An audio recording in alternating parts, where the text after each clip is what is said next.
Welcome to the new and improved podcast. If you're a returning listener of Conceive the podcast with Libby, welcome back. No Libby this time, but she's still here in the background always. And if you're new, I'm so glad that you found your way here. At the moment of recording this, my podcast currently doesn't have a name, but I'm still talking all things fertility, and I'm still here to provide any information, answer questions you have along the way about all things fertility. If you don't know me, my name's Jaya. I'm a natural fertility expert with over 15 years of experience. I've pretty much seen it all over the last 15 years, and I really wanted to create this platform as a space to share that information that I know and my take on it, and hope that it can make your journey a little bit easier.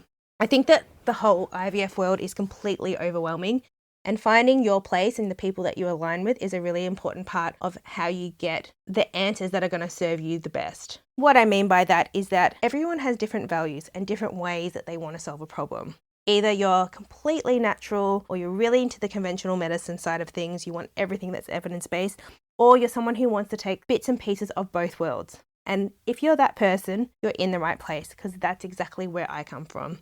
Not living in judgment, trying to do everything you can naturally in terms of preparation. I'm really into understanding where the problem is first, to then take your next steps. And then from there, figuring out what's the best course of action for you in terms of, yes, we've tried all of this naturally, but now it's time to consider looking at these aspects of conventional medicine, whether it's ovulation induction or it's taking some medication to help you with your next stage forward, or, needing IVF, but there's no shame in that. And I want you to know that there isn't a right way to go through a fertility journey. There's only the right way for you. A little bit about my background. I want to keep this episode pretty quick. It's just a bit of an introduction video, but I just want to give you a bit of an understanding of who I am and what this podcast is going to be about. I began my career in Chinese medicine and acupuncture, and pretty early on in my career, I got a job at an IVF support clinic next to Melbourne IVF. I was just thrown into this whole new world, and it really blew my mind. I've got excited about this whole new world of fertility. I loved working with IVF clients. I then spent the next 10 years working with every practitioner I could that specialized in fertility to know everything I can about how to support people. From there, I dove into functional medicine. I have grown this big interest in root cause medicine, not just from the Chinese medicine perspective, but something that's a little bit more data driven with testing and using really strategic answers for that on how we get the best results. I have found that acupuncture and Chinese medicine holds so much value, and it's just such a beautiful way to treat people. I've been getting much better results with the functional testing and almost training a bit more like a functional medicine doctor and a naturopath.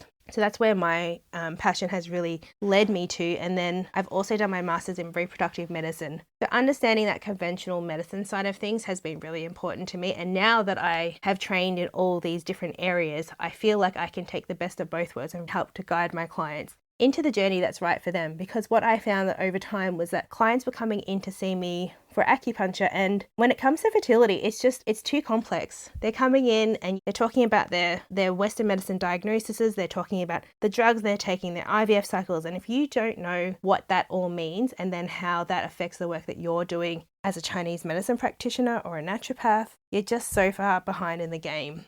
But being across all approaches has been really important. I really sit at the intersection of natural and conventional medicine. I don't think there is one right or wrong way to do it, and I really want to open up this space for you to just know that there's lots of different ways to do it, and guilt and shame has no place in your fertility journey. I know what it's like to feel guilt and shame about doing something a particular way. I was raised in a very natural household. Massage, crystals, oils, natural cleaning products, you name it. My mum is still my best friend, but she has been very driven by that natural world. And so I think I always thought falling back on that was always the right thing to do. That if we did everything right, then naturally our bodies would know what to do. We could bring ourselves back into alignment and we could heal things. That was always in the back of my mindset, and probably why I decided to study Chinese medicine. But things really changed for me when I fell pregnant with my daughter, my first child. My husband Nick's a chiropractor, and we're both in the natural health world. And it just kind of seemed like the right choice for us that we would try and have a home birth. I was also working a lot in the natural birth world. I was working at the birth house in Geelong and doing a lot of acupuncture there for pregnancy. So I was immersed in that world and was really open to it. It's funny though, pregnancies and all these different types of journeys can teach you so much about yourself. The birth didn't go as planned. I ended up in a 4-day labour and an emergency cesarean. And the most interesting thing was the minute that I landed in hospital, I felt absolute relief and knew this was the place that I wanted to be in. And then I had a really difficult breastfeeding journey and struggled to feed. And I went through this whole phase of feeling like an absolute failure, feeling like I couldn't birth my child, I couldn't feed her. It was a huge shock to me that I then found out that I was pregnant again 5 months later. I found out the day my daughter turned 5 months, and it was the day before I was actually going back to work. So it was an enormous shock, and it was then hard to make the decision of what to do next. And I was in this real bind because I had all these other people from the natural health world who were not pushing, but really suggesting that I try and have a VBAC. And then I had the hospital saying that it's not safe because it's within 18 months and that a booked cesarean would be the right path for me. But I was exhausted. And I honestly did not have the emotional stretch to go up against the hospital and fight for a VBAC when I wasn't actually sure that I really wanted it, but I felt like as a natural health practitioner, it's what I should be pushing for. And it's something I should be doing. And I was in a real bind about this. I was really stressed. I was going through a lot. So I still had a young baby and I was pregnant again. But then a really beautiful midwife who's a good friend of mine, who I had hired to help me with this pregnancy, said to me, Jaya, an empowered birth or an empowered journey is not about doing things naturally or medically. It's about being empowered in your decisions. And from that moment, it was like a switch went off for me. I was like, you're so right.